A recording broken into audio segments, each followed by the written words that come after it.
Is this on?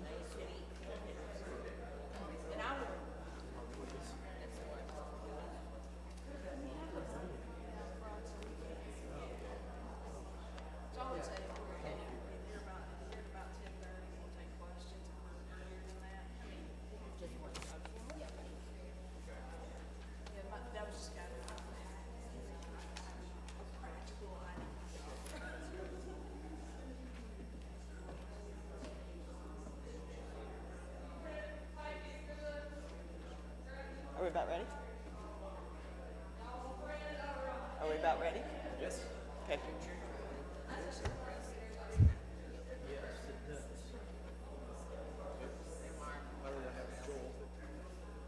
Oh, yeah. Yeah.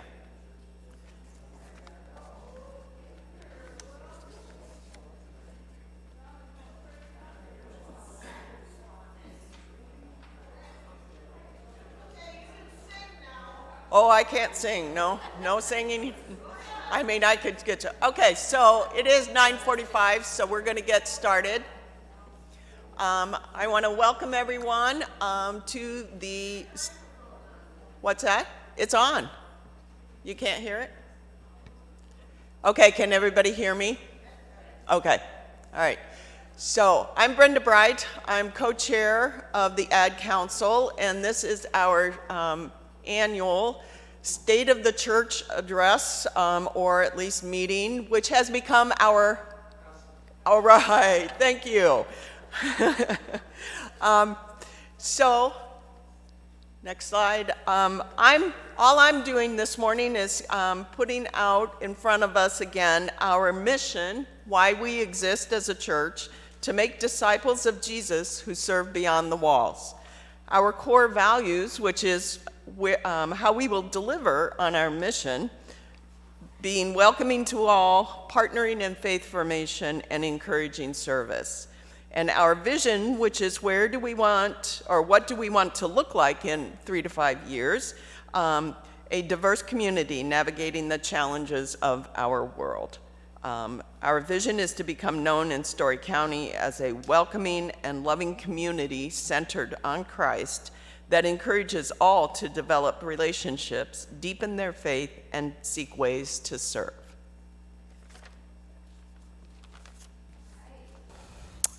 I'm Nicole Smith, Director of Christian Education. I'm going to share a little about the ministries that we have celebrated that are focusing on making disciples. And so I want to go ahead and start out, it's actually not on this one, but with the children and youth. Some of the things that we do, we have our Sunday school classes every week, and we do have some special event opportunities too that are open to the community that a lot of our families take care of planning and leading and all of that. And we've seen a lot of community members come in, opportunities for families that have never been in a church before to see what a church is, to get to know people and get to know the kindness that we have in our hearts as well. Some other things that they've done, it's an annual tradition, and coming up again soon, we make the soups and sides and roasts for the Super Bowl meal at Food at First. We have made fleece tie blankets, and the last time we did that as a multi-generational event and had a lot of people help out with that. We also do multiple food drives. The children last year took boxes home and set them out on their own porches in their neighborhoods and collected food for Micah that way. And we just recently finished up a hat and gloves drive for hats and gloves to go to the local school districts too. This past year, we had 13 kids confirmed. 13 kids went through confirmation and then were confirmed last spring. We don't have a class going on right now, but this next year we will have a class, and we're actually working on creating an entire conference-wide confirmation class that will unite youth all across the entire state, the conference, to do different things together, to have retreats together at Wesley Woods, and to come together for once-a-month sessions as well. So we're looking forward to that opportunity. We do have the small groups listed here too. Our Sunday mornings, we have Faith and Reason, Coffee Talk, and Grounded. Grounded was newer this last year. had a little time in the year before, but that's a group for children, parents of children and youth, so it's a great opportunity for those parents to get together and talk and just explore their faith a little deeper too. And then we have our Friends in Faith that meets every other Sunday, our Wednesday morning men's Bible study.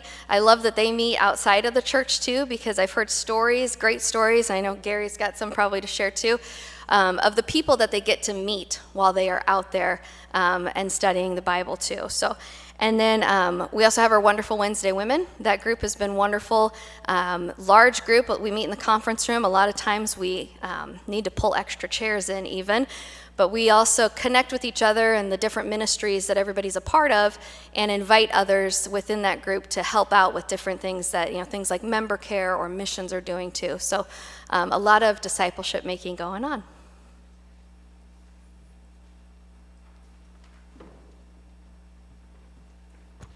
Hi, I'm Joanne Van Dyke. I'm member care chair, and I have 15 members on my committee, and I want to thank each one of them for helping out.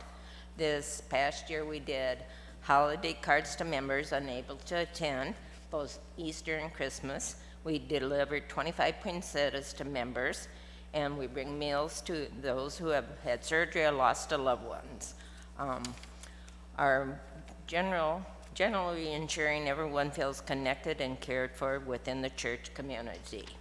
We check in on members, home visits, hospital visits, grief support, and meal delivery. And like Pastor Amanda said, we do a little chicken noodle soup. We call on members that might just need to have a conversation with somebody and enjoy speaking with people. And let me see one other thing.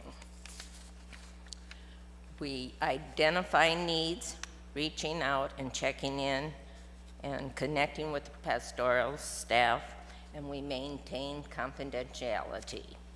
Thank you.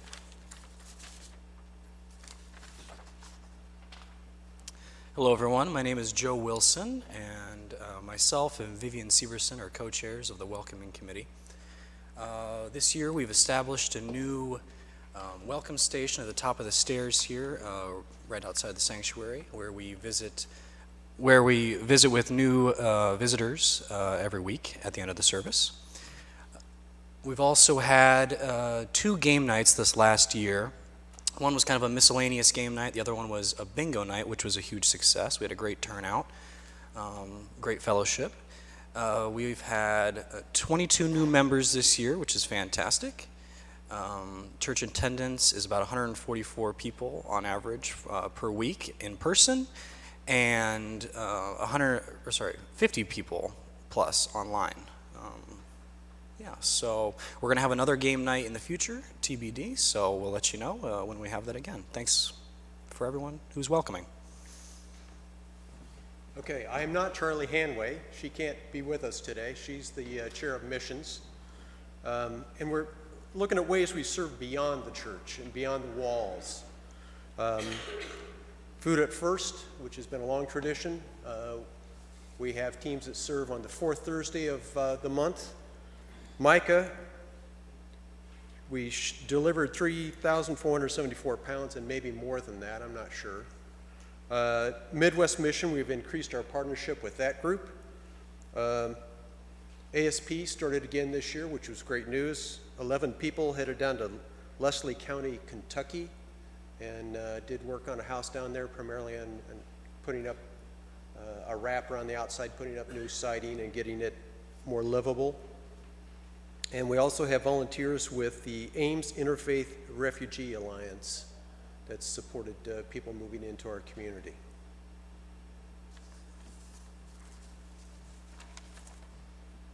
Hi, I'm Terry Goodman, Chair of the Trustees. Up there you'll see a couple things that we highlighted that we completed in 24. Probably the big one is the tuck pointing. Yay! That's a pretty important one, obviously, to keep the water out of the church, so that's good. A few other things that we accomplished, installed some new fence.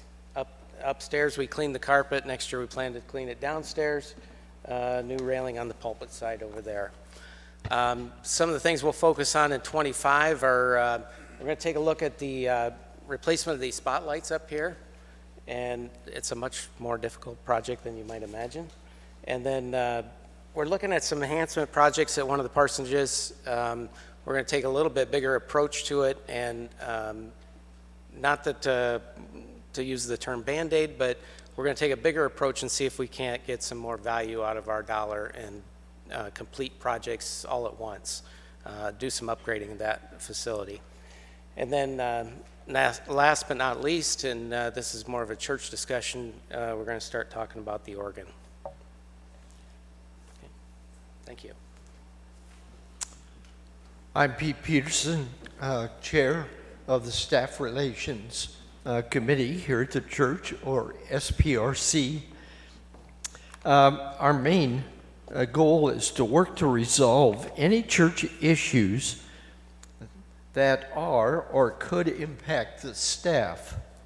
Or conversely, we work to resolve any staff issues that could impact the church.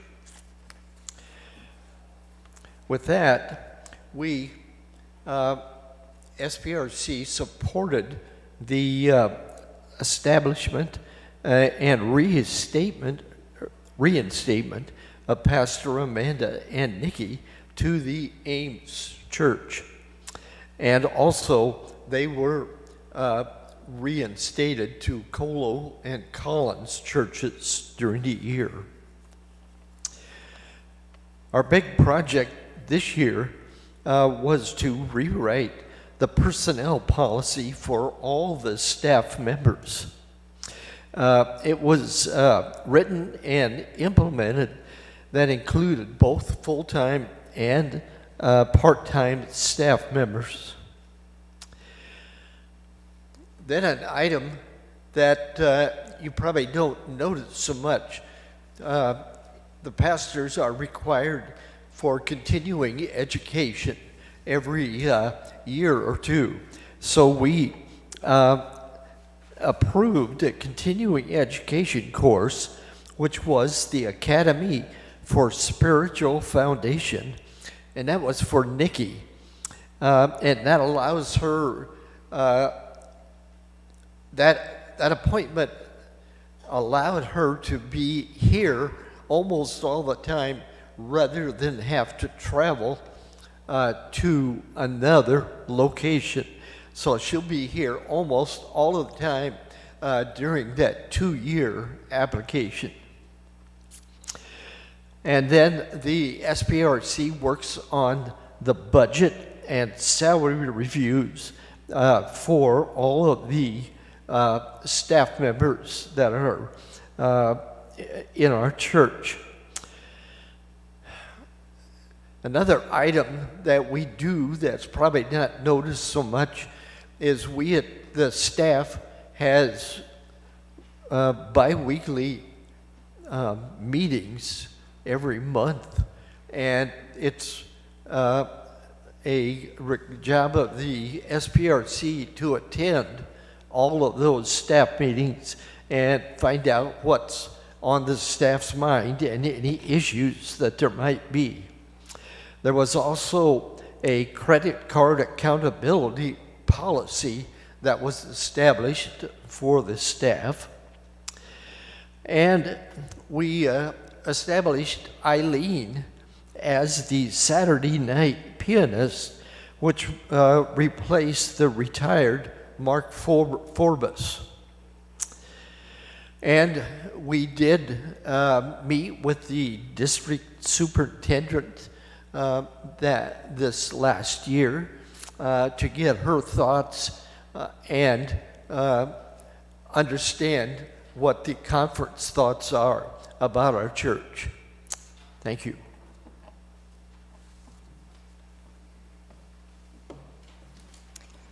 Good morning. I'm Jean McBreen. I am co-chair of the Finance Committee along with Marty Sankey. The Finance Committee had some difficult decisions to make during the past year.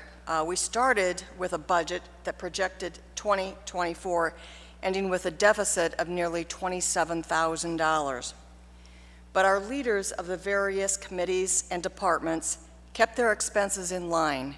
In fact, they spent people gave generously to ensure our church ended the year in the black and could continue the good work of this church.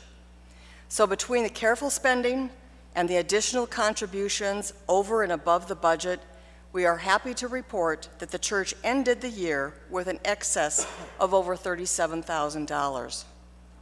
You need to applaud for that.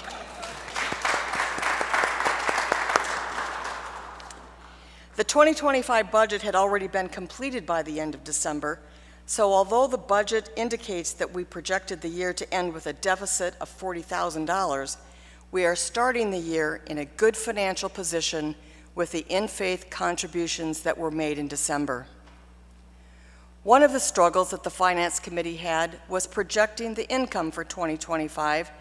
The number of pledge forms that are returned each year have been declining every year since 2020, and 2025 has been no exception. And by the way, if you haven't returned your pledge form for 2025 yet, there's still time. Some good news is that apportionments have been fully paid since 2022, and even though the apportionment percentage has increased for 2025, the budget reflects them being paid in full next year, or this year for 2025. We thank you for your generosity in supporting Ames First United Methodist Church, whether it be monetarily or in giving of yourself. Thank you. Good morning. My name is Joel Sullivan, and I'm the chair of the Foundation Committee. Our foundation is sitting in a pretty good place right now. Our current balance is just over $1.2 million. And our purpose, our goal, our budget is to provide, in our bylaws, it says that we can spend up to 5% of the average of the last 7 quarters. So our budget for this coming year is going to be just over $50,000 to support initiatives, one-time expenses within the church. Last year, we took on a couple of projects from trustees to support what they were doing to help with the primary budget. It was the removal of the chimney on the church, and then also some work at one of the parsonages. And so because we were dramatically under budget, we were able to take on those things for the trustees to help support the church in that way. Some of our annual expenses that we budget for is we typically fund the confirmation camp for the 8th grade classes as they are working through confirmation camp in the summer. We provide scholarships to our college students, those that are just graduating and those are currently in school. That is going to be just over 10, I think it's 11 this year. And at our last meeting, we agreed to increase that scholarship from $1,000 to $1,500 for our college students because we, as far as anyone could find a historical record, we hadn't increased our support for college students with the foundation. So we increased that support because we all know college tuition can, well, not all of us know this, but those of us with students in college know that tuition is going up every year. And so we've tried to help alleviate some of those things off of the budget for the church to try to make it more practical that we can meet our budget goals. Our second piece that we're addressing today is the idea of legacy giving.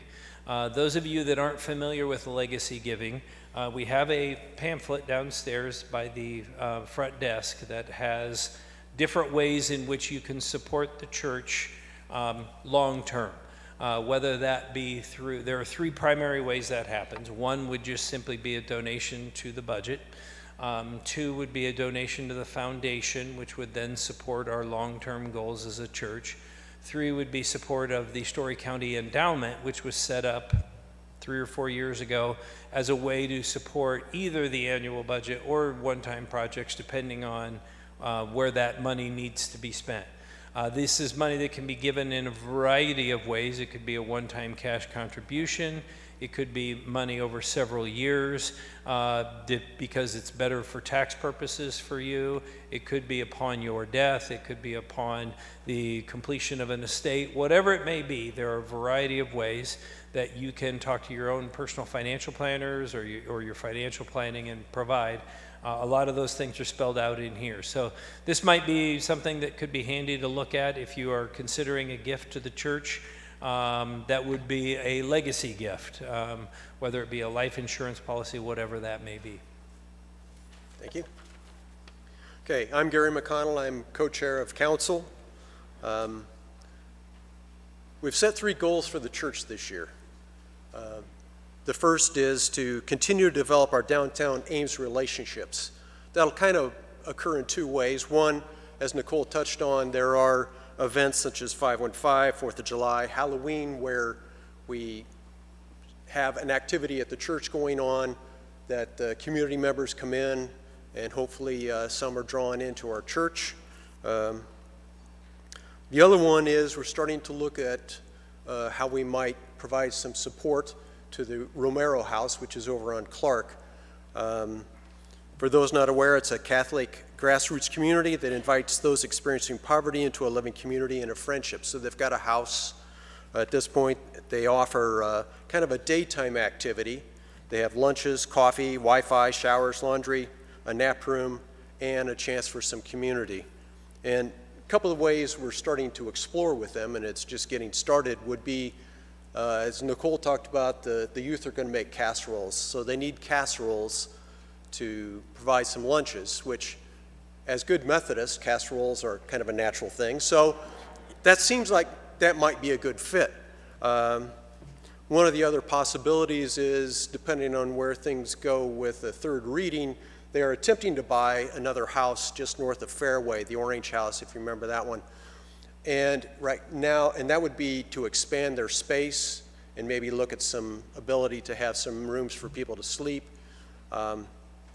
That house is currently, from what I understand, 2 of the 3 floors are basically gutted. So that might provide an opportunity to do an ASP type activity without leaving town. So there's some things we're starting to look at. We have to have some discussions and look at, what we could do to support them. A second goal is to strengthen our welcoming ministries. And then a third one is to continue encouraging members to be invitational.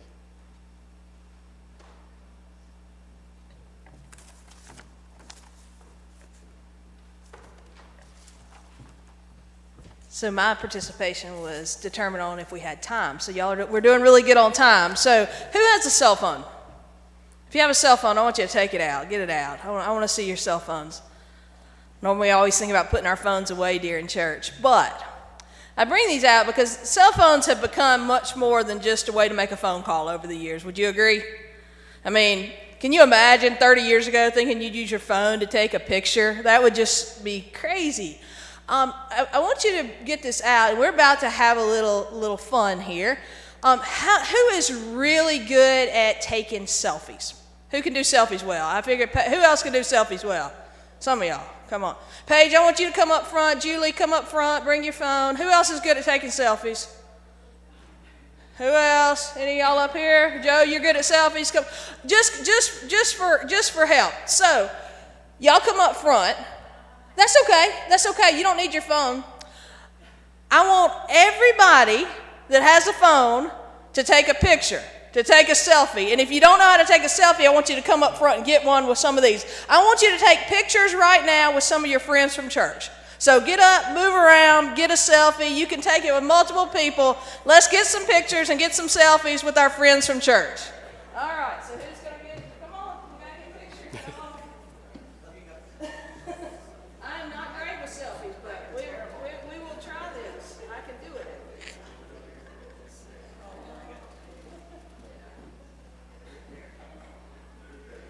All right. 1, 2, 3. Oops. 1, 2, 3. All right. Y'all get some pictures?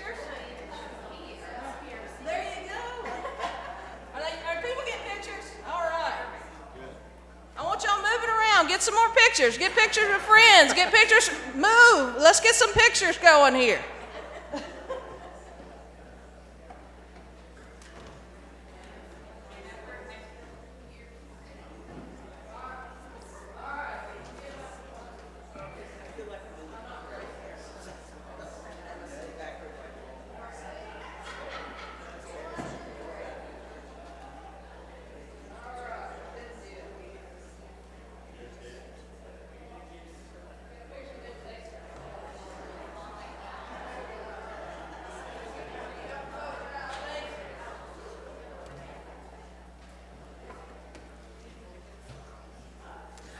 All right, so now some of you are like, why? I want you to think about how you can use your phones as an invitational tool. So what I'd like for you to do with those pictures, if you're on social media, I'd like for you to share it. If you have friends or neighbors or family that aren't here today, I'd like you to just show them the pictures. When we think about inviting, we sometimes forget that there are so many ways to be invitational. And one of the things I've been very encouraged by is there's a friend of mine that every week that she's at church, she gets together with people and takes a picture and just says, glad to be at church this morning. She tells the church's name and she just shares it. And when I see that picture, I'm like, I'd like to go and be there with those people, with those friendly people. Sharing pictures is a way to be invitational. So when you come to church each week, take a picture. Or you don't have to take a picture. Sharon, I'm going to pick on you because you modeled something I would love for us to begin doing more. So this past Thursday night, some of us served at Food at First. I took pictures and put them on the church website, but then Sharon shared it on her Facebook page and said, enjoyed our family serving at Food at First. Well, it'd be I don't remember the exact word, but basically you ought to try it, or it'd be a blessing if you could come sometime. But by her sharing that, it's helping people know some things that we do here at the church. If you aren't on social media, that's totally fine. I understand. There may be reasons, but you can use your phone to call. You can still use it to call and invite somebody. Text and invite somebody. But I want you to begin to think of how you can use your phone to be invitational. Now, that's not the only thing that this goal has to do, but I see this as a real growing area for our church because I don't see a lot of things being posted and shared online on your personal pages. Nicole and Chris and different ones do a great job with our public pages, but how can we use our personal pages to invite people here at Ames First United Methodist Church? So there's a practical way to help us with this goal for 2025.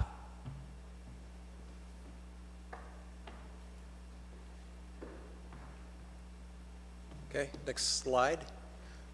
Okay, so has anybody gotten bored and looked at this page that was handed out on the leadership and committees? And do you know how many positions there are on this page? Okay, I counted them up. There's 93. There are 45 on administrative committees. There are 42 in missions and ministry, and 6 on the foundation.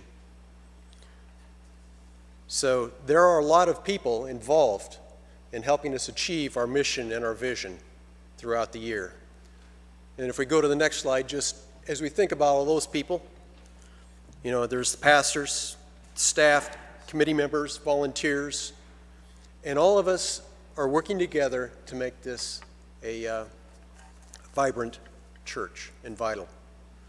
So with that, we conclude our state of the church. And are there any questions?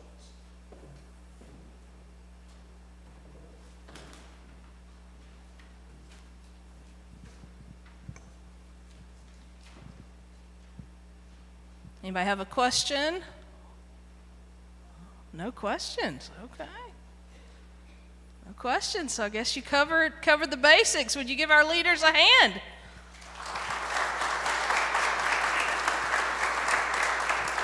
And so y'all still have time to visit or go down and have some more coffee before our next service. Thanks for coming. Fresh coffee, Sally says. So Fellowship Hall, fresh coffee.